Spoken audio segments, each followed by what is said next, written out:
2020년 4월 2일 목요일 비타민TV 뉴스 브리핑입니다. 먼저 세종 소식입니다. 세종 네이버 데이터센터 본격화.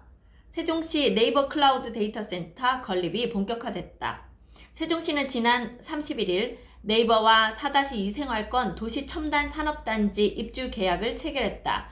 네이버는 입주 계약 체결 후 LH 세종특별본부와 토지 매매 계약 체결을 마무리했다. 이로써 네이버는 지난해 12월 26일 세종시 행정중심복합도시건설청, LH 세종특별본부 등 3개 기관과 투자 합의각서를 체결한 이후 클라우드 데이터 센터 건립을 위한 계약 절차를 모두 완료했다.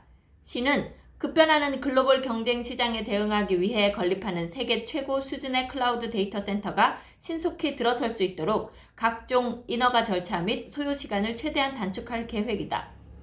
특히 민간부문 네이버 클라우드 데이터 센터 건립과 공공부문 대법원 등기 전산정보센터 세종시 건립을 계기로 세종시를 데이터 산업의 중심 도시이자 글로벌 데이터 센터 허브로 육성해 나갈 계획이다. 뿐만 아니라 시는 데이터 센터와 연계해 ICBM 및 AI 사업을 발굴 육성하는 것은 물론 젊은 기업들이 공공 데이터와 민간 데이터를 융합해 새로운 비즈니스 모델을 개발하도록 적극 지원할 계획이다.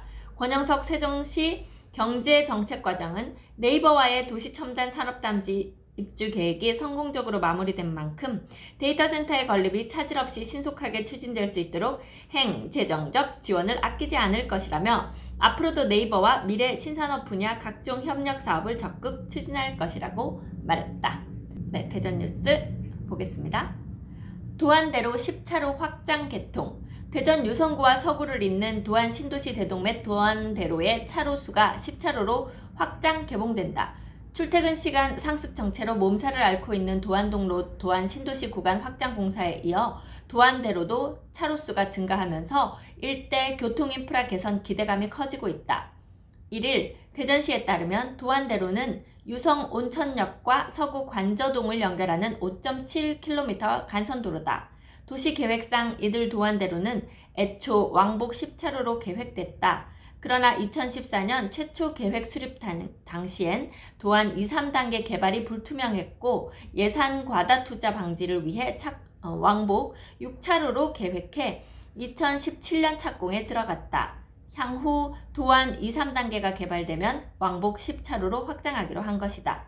그러던 중 최근 도안 2단계 2-1부터 2, 3, 4-5까지 도안 개발 사업이 활발해지자 차로수 검토의 필요성이 높아지기 시작했다. 이에 시는 내부 검토 끝에 도안대로 용계동 구간 차로수를 10차로로 늘리기로 결정했다. 현행대로 6차로 개통 시 초기 비용은 절감되나 향후 왕복 10차로 추가 확장 시 기존 도로시설물들을 철거하고 지상물을 이설해야 하는 등 예산이 중복 투입될 우려가 크다는 것이다. 시는 10차로 확장 공사에 대한 설계 변경 후 공사를 재개해 오는 2022년 개통하겠다는 입장이다. 이와 함께 도안동로 갑천 1블록부터 종점부인 갑천 5블록까지로 약 3.3km 구간도 8자로에서 최대 10차로까지 확장하는 공사가 최근 착공에 들어갔다. 도안 신도시 일대를 관통하는 도로들이 대폭 확장되면 교통량 분담으로 인한 주민 불편도 해소되고 물류, 사회적 비용도 절감돼 시민들의 기대감이 커지고 있다. 네, 대전 뉴스 하나 더 보겠습니다. 멈췄던 둔산 센트럴파크 사업 기지개 편다. 대전 도심 내 단절된 녹지축을 연결하는 둔산 센트럴파크 사업이 중단된 용역 재개와 함께 속도를 끌어올린다. 사업 명칭을 비롯해 사업 목적성과 관련한 시민, 환경단체 등의 반대 목소리로 잠시 중단됐지만 대전시는 의견 수렴을 통해 이를 적극 반영하고 빠른 시일 내로 용역을 마무리해 정상 추진하겠다는 방침이다. 1일 대전시에 따르면 시는 최근 센트럴파크 조성 정체성 강화를 위한 전문가 자문회의를 개최했다. 자문회의는 센트럴파크 조성과 관련해 사업 내용과 지역 특색, 상징적 의미를 담을 수 있는 사업 명칭을 변경하기 위해 진행됐다. 허태정 대전시장의 대표적인 공약 사업이기도 한 센트럴파크 조성 사업은 보라매 공원과 둔산 대공원, 샘머리 공원, 갈마 근린 공원 등 서로 단절된 도심 속 공원 간 연결을 통해 대규모 녹지 공간을 조성하는 것을 목적으로 한다. 시는 현재 막바지 단계에 이른 센트럴파크 기본계획 용역에 대한 최종 보고회를 이달 말까지 열고 내달 초 용역을 준공하겠다는 방침이다. 시 관계자는 사업 목적성 논란과 관련해서는 이미 시민환경단체와 지속적인 스킨십을 통해 단순한 토목사업이 아닌 공원 재정비에 따른 공원 활성화 취지임을 거듭 설명했고 공감을 얻어냈다며 시민 여론을 적극 수렴한 최종 사업 명칭과 기본 계획 용역을 통해 공간의 범위는 둔산이지만 수혜자는 대전 시민 전체가 되도록 정상 추진해 나가겠다고 말했다. 네, 다음은요. 매일경제에서 코로나 시대 부동산 전략이라는 그런 테마로 이렇게 글을 하나 실었는데요. 읽어보겠습니다. 금리 인하는 집값 상승. 이번엔 믿지 말라. 수요자 급매 노릴만이라는 제목으로 나왔네요. 한국은행이 지난달 16일 금리를 0.5%포인트 낮추면서 사상 초유의 기준금리 0%대 시대가 열렸다. 통상 금리 인하는 부동산 가격 상승을 촉발할 테지만 이번에는 상황이 다르다. 앞서 12.16 대책으로 고가 주택에 대한 대출 규제가 실행돼 돈줄이 막힌 데다 코로나19로 국내외 실물 경기가 휘청이고 있다. 그러나 현재 부동산 상승을 예단하기 쉽지 않더라도 코로나19가 종식된 후에는 전례 없이 풍부한 유동성이 부동산으로 쏠릴 가능성도 제기되고 있다. 대내외적으로 경기 침체가 깊어가는 가운데 사상 초유의 저금리는 부동산 시장에 어떤 영향을 미칠까? 1일 부동산 전문가 4인에게 제로금리 시대 부동산 생존 전략을 물어봤다. 이들은 대체로 금리 인하가 당장 집값 상승을 이끌 위험은 크지 않고 오히려 코로나19 충격이 오래가면 집값의 하방 경직성이 깨질 수도 있다고 입을 모았다. 그러나 코로나19가 단기간에 해결된다면 풍부한 유동성이 부동산 시장을 자극할 수 있다고 전망했다. 금리가 0%대로 떨어진 만큼 월세가 나오는 다가구 연립 등 주거용 수익형 부동산 수요가 늘 것이라는 전망도 나왔다. 또한 지금 당장 집을 사야 한다면 6월 전에 쏟아지는 급매 물건을 잡을 것이라고 추천했다. 대부분 전문가는 저금리로 인한 부동산 시장 영향이 제한적일 것이라고 입을 모았다. 통상 기준금리가 낮아지면 시중에 돈이 많이 풀리고 대출 부담이 줄어 부동산 투자 수요가 늘어난다. 그러나 코로나19가 세계적 유행으로 번지면서 실물 경제가 잔뜩 위축된 상황이어서 금리는 집값 반비례 공식이 작동하지 않는다는 설명이다. 심교훈 건국대 부동산학과 교수는 금리 인하에 따른 투자 유인이 떨어진다. 저금리 영향력이 제한적이기 때문에 매도를 한다 한들 받을 사람이 없고 매수도 잠시 보류하고 관망해야 한다고 했다.